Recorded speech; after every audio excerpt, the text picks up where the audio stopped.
it, and I have cervical cancer. So for someone like myself who has to go more frequently to the doctor and get checkups, what will the health forum do for me, considering my insurance doesn't really cover a lot of it?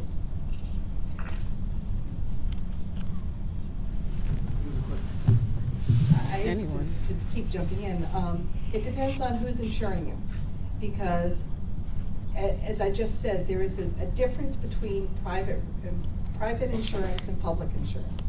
Public insurance was set forth for Medicare under their mandate, says if you get sick, we're going to pay for it. So as you got older and became more eligible for Medicare, then preventive type of programs and anticipatory, let's go in before it's a problem, would be less likely to be covered under a government program. Private insurers tend to recognize the value of preventive care up front. So if you're under a government program, you're less likely to get support for that kind of frequency. Under a private program, you probably are more likely to. I would just speak to that a little bit. First of all, we don't know, because we don't know what's coming out. There are some people that espouse a theory that what will come out will make it look more Medicare-like coverage. There are other people that believe what will come out of the Congress will look more like Medicaid-type coverage. So I'll speak to the Medicaid-type coverage. You would have no restrictions under the current Medicaid. Medicaid dollars right now are about 65% funded by the state of Connecticut and about 35% funded by the federal government. Under our coverage at Charter Oak, if you were Medicaid covered, insured, you would not have any restrictions under the Medicaid current policy. Just to jump in really quickly, I think one of the things, sorry about that, one of the things we have to remember is we are talking about what bill ultimately comes in. As was said, we don't know, but this is politics too. Nothing, the finality that we're kind of talking about is not final. I mean, we pass bills all the time here and at the federal level, and what we pass is not what we have 15, 20 years later. So I think part of the conversation has to be what's coming out right now, but also, and this is important to remember because it's part of my plea to you to keep working on this, is that these things change. And so what's important is you talked about the experience you've had. Experience, your identity is what politics is all about. It's why things change. Your experience, the question you asked earlier, your first question, is important to us because it speaks to how you need things to happen. The experience of the people in this room is important because it speaks to how things need to happen. And so even if we come out with a bill that doesn't look like what we want it to look like, the very fact that you have questions that haven't been answered, they haven't even been asked, is important. And those questions need to get to the people who are making policy, because the reality is a lot of us, we hear about these things just like you, and all of the words that they're talking about, and I'm not an expert on healthcare. I sit on a committee that deals with healthcare in this state, and I make policy decisions. But unless I hear from people in certain communities talking about it in a way that's important to those communities, I'm not going to hear your plea. I'm not going to hear what you're talking about. I'm not going to be able to make a policy decision, or even say, maybe I should look into that thing. And that's part of the problem. There oftentimes we talk about what happens in government, but we forget that those are people who would come just like you. And if you were sitting on one of these panels, you wouldn't know what's going on. You need someone to ask you the question so that you can even think that you need to get information that can answer that question so that you can make a more informed policy decision. And so what we need to do, and I know I sound like a broken record, but we need to be in a place where we're asking those questions. And I would just spin to what Gary said. I am a huge admirer of the courage by our president to address this. I am a huge skeptic about Congress doing what they say. Since 1964, there has not been one piece of healthcare budget proposal that has even been close to the actual cost, with the exception of the prescription drug program.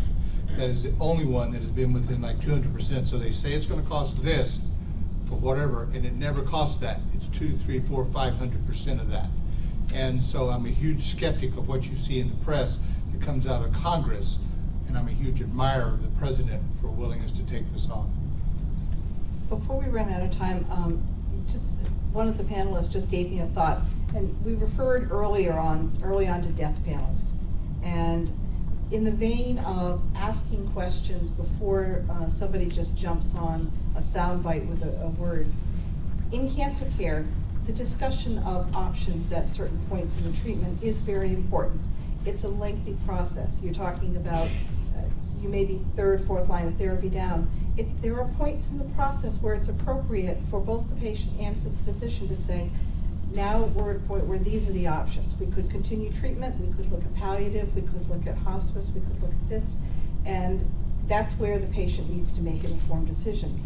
The current payment method doesn't allow for that conversation to take place in a funded manner. So the part of the bill that made it possible for that discussion to happen ended up being labeled as a death panel, a death discussion. So I think when people are looking at the bills, looking at the elements and hearing the criticism of various different reform, ask what's underneath all of that. Is it something that possibly would have done everybody a lot of good, but it ended up getting sidelined because it was given a two-word, very negative categorization? So that's in the same vein of when people are talking about, yes, do this, don't do that, ask the questions, look at the language, say, is this really what they're claiming that it's doing? I just have a question for your opinions as panelists.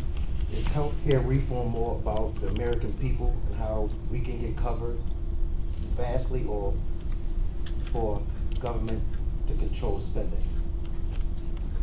If you understand what I mean, if you like your opinion on that.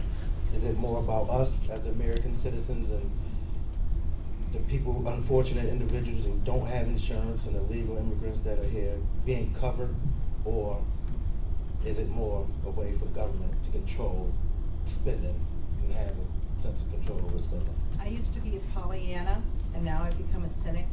So the Pollyanna in me would say yes, and that's what everyone will say publicly. But from when you hear the actual discussions going on and see what actually comes out, I do believe that the reality has come down. There's only so much money. And so reform is about trying to make sure that the money that's there is hopefully being used appropriately to provide care to as many people as possible. But I think when push comes to shove, the cost is going to be the heavier part of the equation than the health care, the people. The budget that the president submits to the Congress and that the Congress passes allows for a certain amount of money to be spent in a year. When the amount of money that's spent is greater than what the budget has been approved for, that's called a deficit. If more money is needed, it can be acquired through increasing taxes. If we need money, more money, to make sure that everybody in this country is healthy, it means that we have to pay for it. There are a lot of people in this country, I've noticed, who don't want to pay their taxes, taxes. That's understandable, but not admirable. Nothing is free. And there's always a price to pay. And the real question that we're talking about is this country willing to pay the price for the issue of, are my children going to die if they get cancer? Or are they going to get the appropriate medical care? So this is really what we have to decide. Is this country going to be willing to pay the price?